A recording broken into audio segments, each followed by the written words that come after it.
Old Hollywood loved to hide its dirty laundry, but on the silent screen, filmmakers had a nasty habit of shoving nightmares right in your face. Think the past was all black and white charm and harmless slapstick? Think again. These movies crawled into America's psyche with images so shocking, they'd get a trigger warning today. Ready to see what really kept audiences awake in the age before sound? Trust us, some of these films make modern horror look downright polite. But which one will haunt you the most? The Unknown 1927. Let's start with a film so twisted, so loaded with psychological pain, that even today it feels like a punch to the gut. The Unknown isn't just the most disturbing silent film ever made. It's a fever dream of obsession, mutilation, and madness. If you ever doubted that old Hollywood could get dark, just meet Alonzo the Armless. The story? Alonzo, played by the legendary Lon Chaney, is a circus knife thrower who fakes having no arms. Yes, you read that right. He wears a harness, straps his real arms behind his back, and hurls knives with his feet,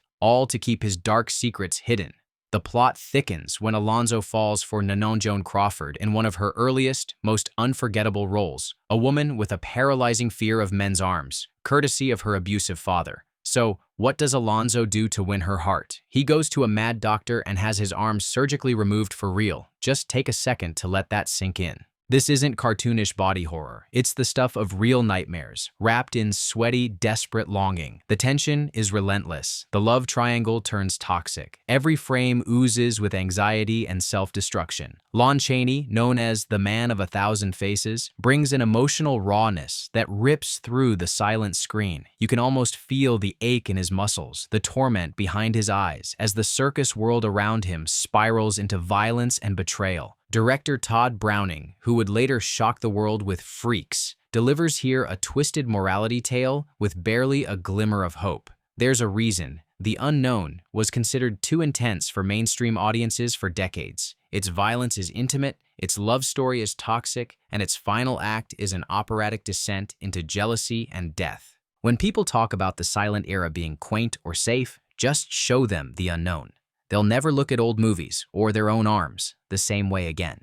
The Phantom of the Opera 1925. Ask anyone to name a silent horror film, and odds are they'll say The Phantom of the Opera. But let's be clear, nothing prepares you for the level of grotesque artistry and psychological horror on display here. This isn't just a spooky love story, it's a masterclass in cinematic fear, led by the unstoppable Lon Chaney. At first glance, it's the tale of a mysterious figure haunting the Paris Opera House. But Chaney's Phantom is no cartoon villain. He's a deformed musical genius, living in the catacombs, obsessed with the young soprano Christine. When he isn't orchestrating terror from the shadows, he's playing mind games that would put modern psychological thrillers to shame. And if you've never seen the unmasking scene, get ready. In 1925, it sent people running from theaters. Chaney did his own makeup, using wire hooks to pull back his nostrils and dark paint to hollow his eye sockets.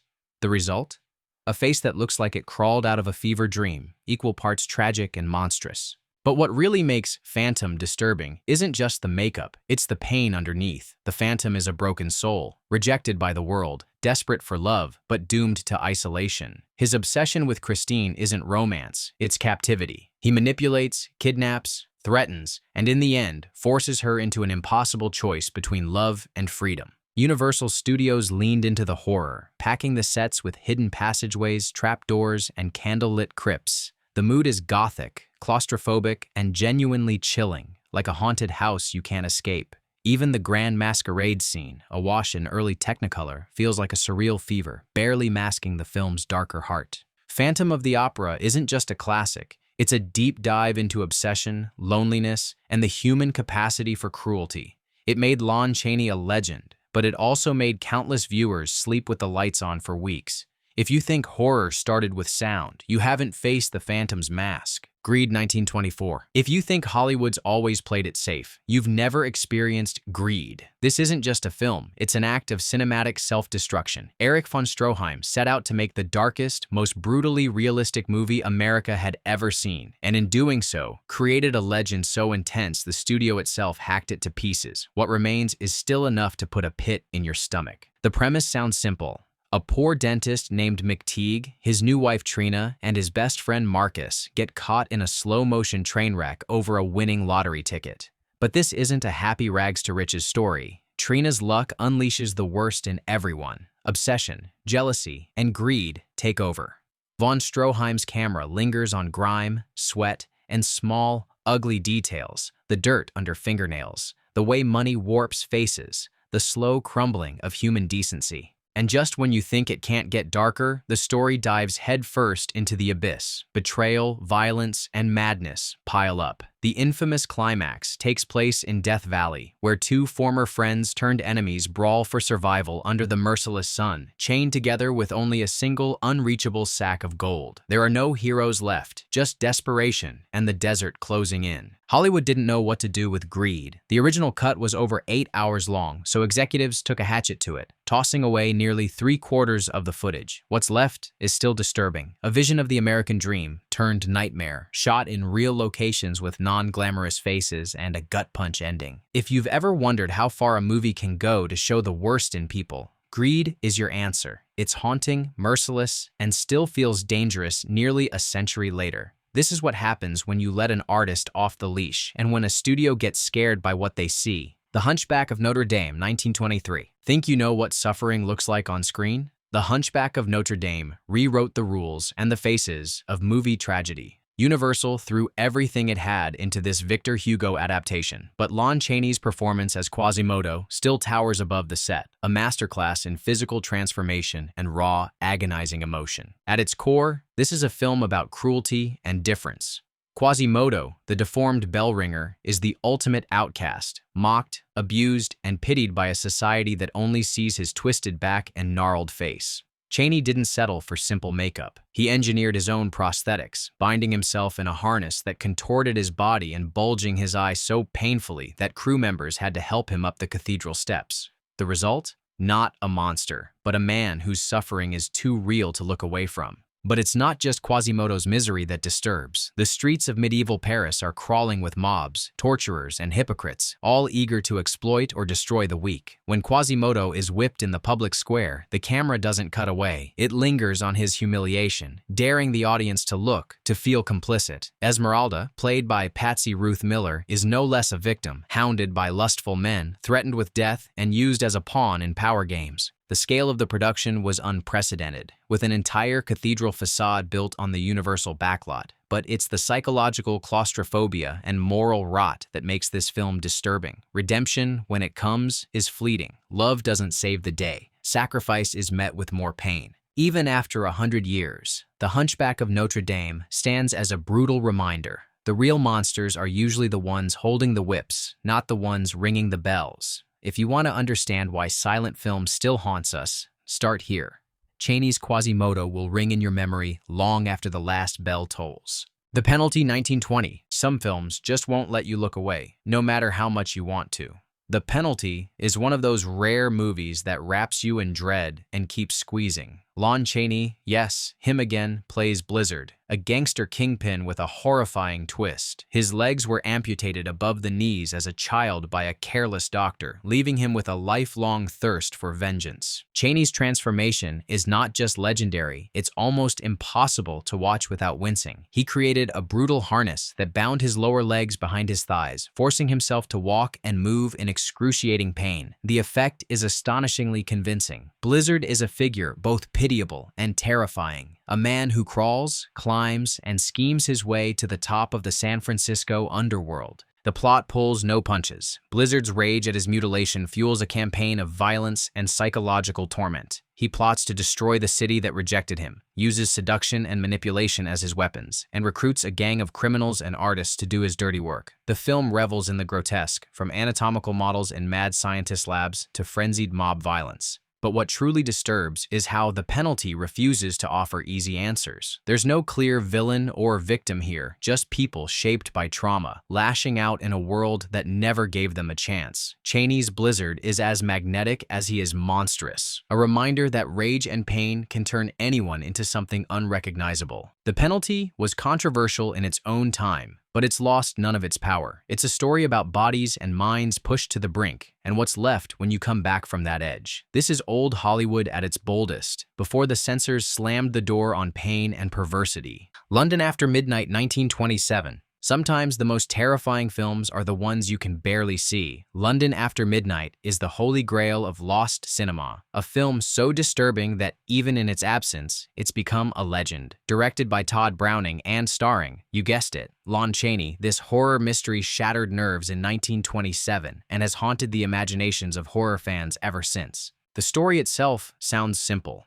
A Scotland Yard inspector investigates a mysterious death in a foggy London mansion, with whispers of vampires lurking in the shadows. But what set this film apart wasn't the plot. It was Chaney's unforgettable look. With sharpened teeth, bulging eyes, and a top hat that seemed to pierce the darkness, his character became an icon of terror. Surviving lobby cards and still photos are enough to make your skin crawl. There's something deeply wrong in every frame, the kind of horror that sneaks up on you and never quite lets go. Audience accounts from the era claim that screenings of London After Midnight led to fainting, panic, and a wave of nightmares. Newspapers warned parents to keep children away. And then, like a ghost in the fog, the film vanished. His only known print was destroyed in a vault fire in 1967. All that remains are fragments, stills, and a reputation that only grows more sinister with every passing year. Why does London After Midnight still hold such power? Maybe it's the lost mystique, or maybe it's because Lon Chaney knew how to reach into the darkest corners of the human psyche. His performance as both monster and detective, his ability to twist his own body and face into something inhuman, it set the stage for every vampire and ghoul that followed. If you ever get the chance to catch a reconstruction or see the surviving images, prepare yourself.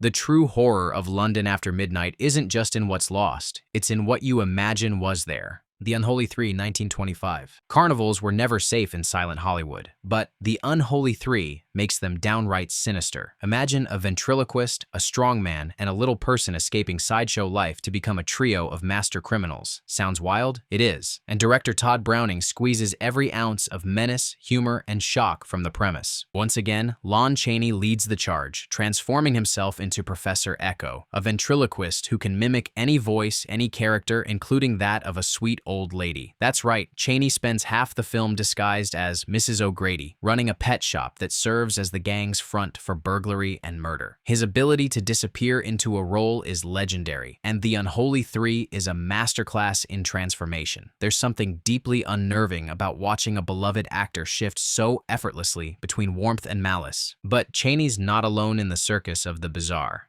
Harry Earls, a little person who would later star in Browning's infamous Freaks, brings a gleeful malice as Tweedledee, while Victor McLaglen's strongman is all brute force and quiet danger. Together, they become a family by necessity, bound by secrets and a growing taste for violence. What elevates The Unholy Three beyond simple crime caper is its moral ambiguity. The trio's bond is real, but so is their capacity for cruelty. Innocents get caught in the crossfire, and when the law closes in, the group unravels in spectacularly tragic fashion. You're left wondering, who are the real monsters? The ones on the carnival stage, or the ones lurking in the normal world outside? Browning's film is witty, creepy, and just absurd enough to stick in your brain. It's a reminder that, for all the supposed glamour of old Hollywood, the silent era knew how to get under your skin and leave you laughing nervously at the darkness. West of Zanzibar, 1928. Revenge is never pretty, but in West of Zanzibar, it's downright nightmarish. This is Hollywood at its most daring and deranged, a film that drags you through a fever dream of obsession, cruelty, and utter moral collapse.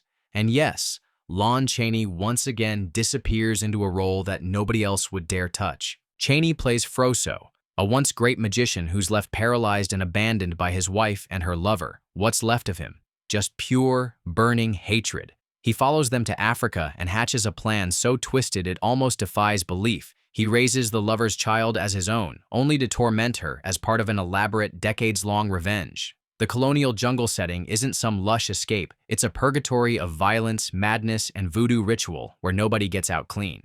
Director Todd Browning steeps every scene in darkness, both literal and moral. The African village is portrayed through a haze of superstition and menace, with white savages lording over the local population. The film is a product of its time, but there's no denying the way it weaponizes fear, both physical and psychological. Chaney spends the entire film dragging himself across the floor, twisted in agony, his face frozen in a rictus of bitterness. The plot twists like a snake, betrayals, false identities, and an ending that hits like a punch to the chest. No one is redeemed, no one is saved. The violence isn't just physical, it's emotional, corrosive, and relentless. Even when the credits roll, the ugliness lingers.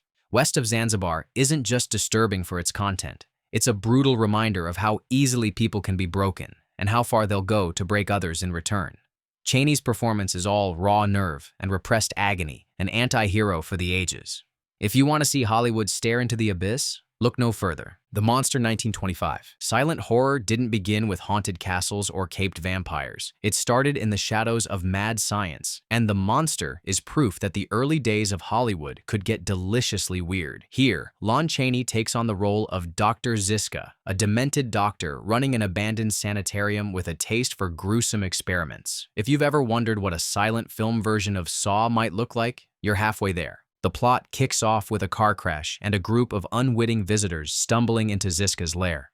From the moment the doors slam shut, the film goes full throttle into a house of horrors nightmare. Secret passageways, torture devices, and monstrous henchmen lurk in every corner. Ziska isn't just a mad scientist. He's a maestro of terror, pulling the strings with a smile as his guests descend into panic. What sets The Monster apart is its gleeful blend of horror and black comedy. The tone flips from spine-chilling to absurd and back again, leaving the audience off balance and anxious. Chaney's performance is a masterclass in controlled menace, calm one moment, wild-eyed the next, always with a hint of something deeply wrong behind the mask. The film was a box office hit, paving the way for the string of Universal monster movies that would define the next decade. Yet, even with its age, The Monster still feels fresh. Its visual tricks, atmospheric lighting, and tight pacing make it a must-see for any horror fan, especially those who think silent films can't deliver real scares. If you want to trace the roots of American horror, you don't start with Dracula or Frankenstein. You start with Chaney's Dr. Ziska. He's the original bogeyman in a white coat, and his twisted asylum is one place you won't forget in a hurry.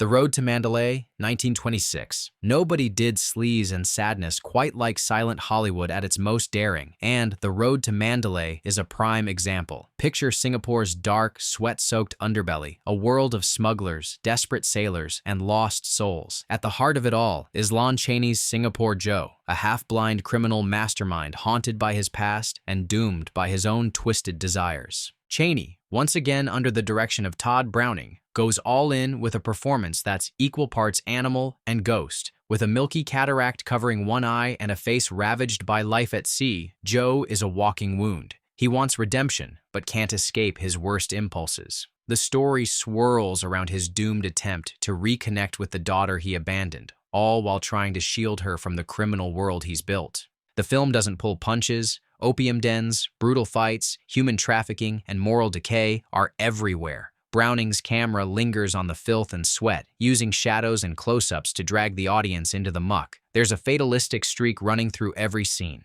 You can feel the characters suffocating, trapped by their own choices and by a world that chews up the weak. For all its grime, The Road to Manderlay is a story about broken people reaching for hope and finding only tragedy. The ending isn't heroic or redemptive. It's bleak, honest, and unforgettable. Chaney's Joe never gets his salvation, just another scar, another loss. If you're looking for proof that silent films weren't all jazz babies and pratfalls, this one will do the trick. The Road to Manderlay is a muggy, violent dream that leaves a taste of salt and regret on your tongue. The Unknown Purple, 1923. If you think the Invisible Man story started with H.G. Wells, think again. The Unknown Purple put a uniquely American spin on the concept, mixing science fiction with crime and a heavy dose of psychological torment. This forgotten gem is the story of a brilliant scientist who invents a device that turns him invisible, and then uses it not for heroics, but for revenge. The central character, driven by loss and humiliation, embarks on a campaign to torment those who ruined his life. But don't expect lighthearted hijinks. Instead, the film plunges into paranoia and obsession. The scientist becomes more specter than savior, haunting his enemies in a series of chilling, surreal set pieces. Shadows flicker, objects move by themselves, and the sense of menace ratchets up until even the viewer feels like they're being watched. What makes The Unknown Purple disturbing isn't just its premise, it's the creeping sense that the real monster is the man behind the science. As he slips further into darkness, his morality dissolves, replaced by a cold, vengeful logic.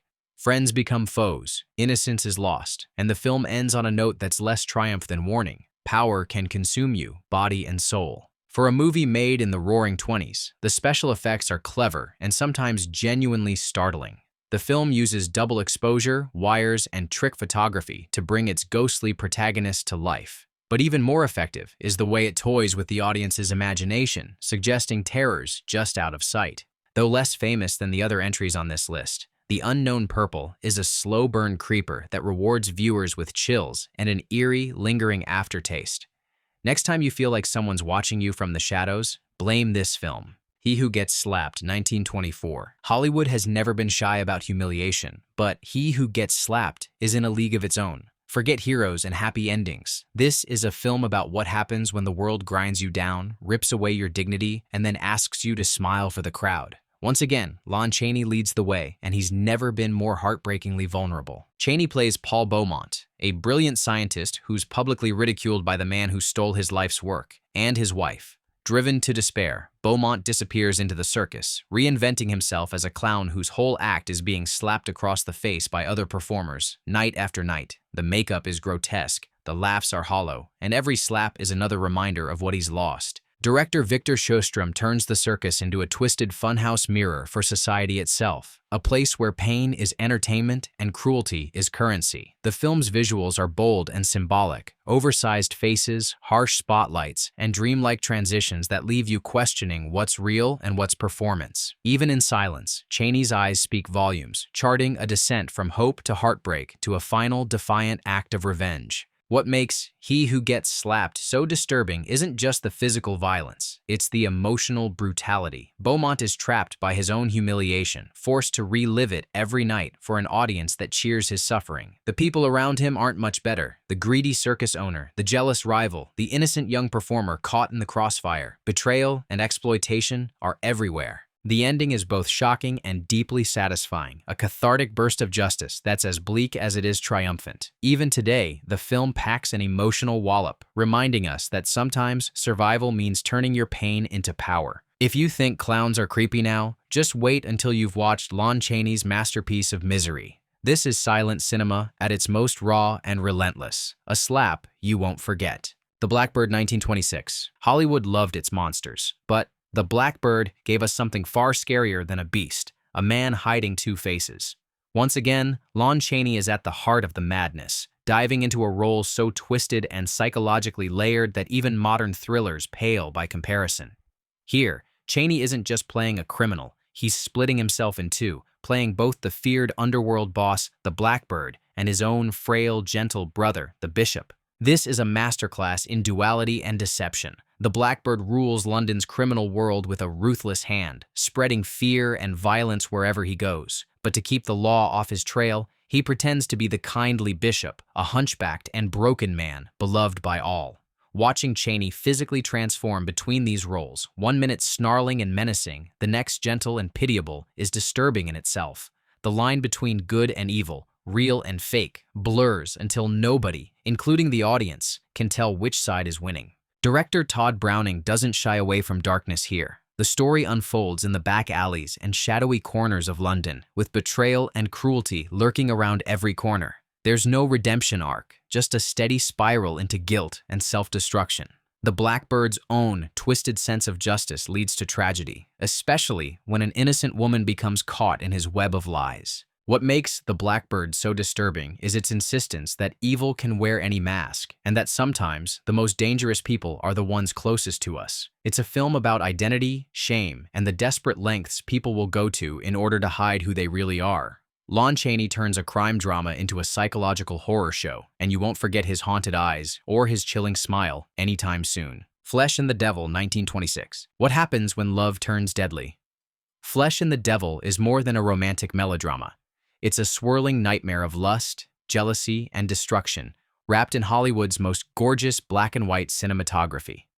Garbo and John Gilbert sizzle in every scene, but beneath all the chemistry lies a streak of darkness that makes this film impossible to shake. The story is deceptively simple. Two childhood friends, Leo and Ulrich, are torn apart by their mutual passion for Felicitas, a woman whose beauty is matched only by her ability to destroy. When Leo falls under Felicitas's spell, it triggers a chain reaction of duels, secrets, and betrayal. The film becomes a fever dream of obsession, as Leo and Ulrich's friendship turns to rivalry, and Felicitas herself becomes more phantom than person, a force of nature capable of driving men to madness. Director Clarence Brown drenches every frame in gothic shadows and symbolism. The infamous garden scene, where Garbo and Gilbert's faces nearly touch in the moonlight, pulses with sexual tension and forbidden longing. But the film doesn't shy away from showing the ugly side of passion. Death comes swiftly and brutally, and nobody escapes the fallout. There's a sense of inevitability. Once the characters fall under Felicitas's spell, their fates are sealed. What sets Flesh and the Devil apart is its refusal to offer easy answers. Is Felicitas a villain or just a victim of her own desires? Are Leo and Ulrich responsible for their own ruin or merely helpless pawns in a game they can't control? The film leaves you hanging, haunted by questions, and dazzled by the sheer beauty of its execution. Flesh and the Devil is proof that silent films could be as emotionally intense and as disturbingly honest as anything made today. It's not just a love story, it's a warning. Some fires are meant to burn out of control. The Phantom Carriage, 1921. Let's end with a film that takes the concept of death and gives it wheels. A ghost story so atmospheric and unsettling that Hollywood couldn't resist bringing it to American audiences. The Phantom Carriage might have originated in Sweden, but its US release and influence on Hollywood horror are undeniable, inspiring directors like Victor Sjöström and later even Ingmar Bergman. The premise is as chilling as it gets. Whoever dies at the stroke of midnight on New Year's Eve is doomed to drive the Phantom Carriage for a year, collecting the souls of the newly dead. Our protagonist, David Holm, is a broken man, drunk, abusive, and estranged from his family. When he dies at midnight, he's forced to confront his life's failures by literally riding with death. What makes the Phantom Carriage truly disturbing isn't just the ghostly carriage or the spectral special effects, which, for the time, were groundbreaking. It's the relentless moral reckoning. Holm is dragged through every miserable choice he's made, his cruelty, addiction, and betrayal, forced to watch the suffering he's caused, not just to strangers, but to those he once loved. The film blends the supernatural with raw human emotion, and the result is devastating. There's no tidy redemption, only the crushing weight of regret. Scenes of Holm's death, the carriage riding through misty cemeteries, and his final moments with his dying wife are as unsettling now as they were a century ago. Even in its Americanized version, The Phantom Carriage leaves viewers with the sense that judgment isn't just waiting on the other side. It's riding right beside us, always. If you ever doubted the silent era could deliver existential horror, one look at this film will cure you. After watching, you might find yourself listening for ghostly wheels in the dark. There you have it, the silent era's darkest secrets, unmasked and unafraid.